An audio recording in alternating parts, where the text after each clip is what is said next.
What's up guys? This is a Motovlogs vlogger na nagsasabing ingatan mo ang iyong buhay dahil ito ay mahalaga.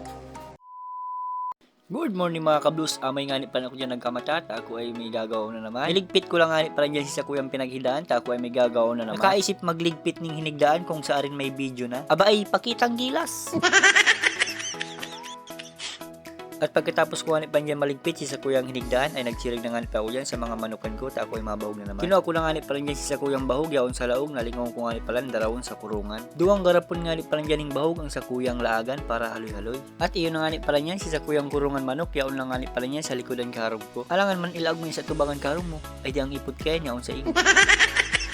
Siyempre, charot lang.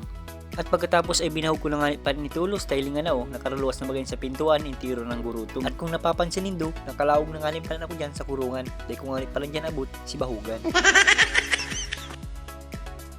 At pagkatapos ko nga ni Pranjan magbahog ay nilinigan ko na Pranjan si raram kang kurungan ta indiro ng gulpi ang ipot. Tinitipon ko nga ni Pranjan si mga ipot ta pwede pa ni abono sa mga tanong. Pagkatapos ko nga ni Pranjan maglinig sa kurungan ay nagsiringanip na ko dyan sa kusina ta ako ay di pa nakapi. Ay bako nga ni Pran kapi ang sa kong tinitimpla dyan.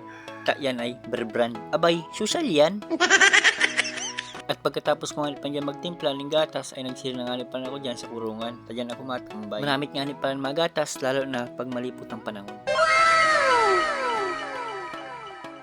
Ang sarap talaga sa pakiramdam lalo na pag nahihiling mo si mga alaga mo, darakula na. Yan nga po ay isang buwan may kalahati kung inaalagaan, talagang mapapagastos ka lang talaga sa mga bahog nila. Lalo't makukusog na silang kumarakan. Tumitimbang nga po pala ang isa niyan, 2 kilo na. O diba, sulit naman yung ginagastos mo, lalo na pag nakikita mong malulusog sila. Yan nga po pala ay gustong paitlogin ng aking mama, kaya hindi ko makatay-katay. Opo, yes po, umiitlog nga po pala yan. Yan po ay kulay brown ng itlog, yan po ay imported, yan po ang pinakamahal na itlog.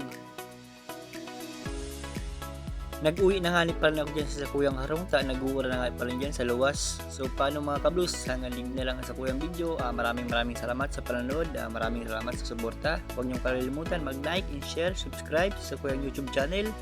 Bye bye and God bless.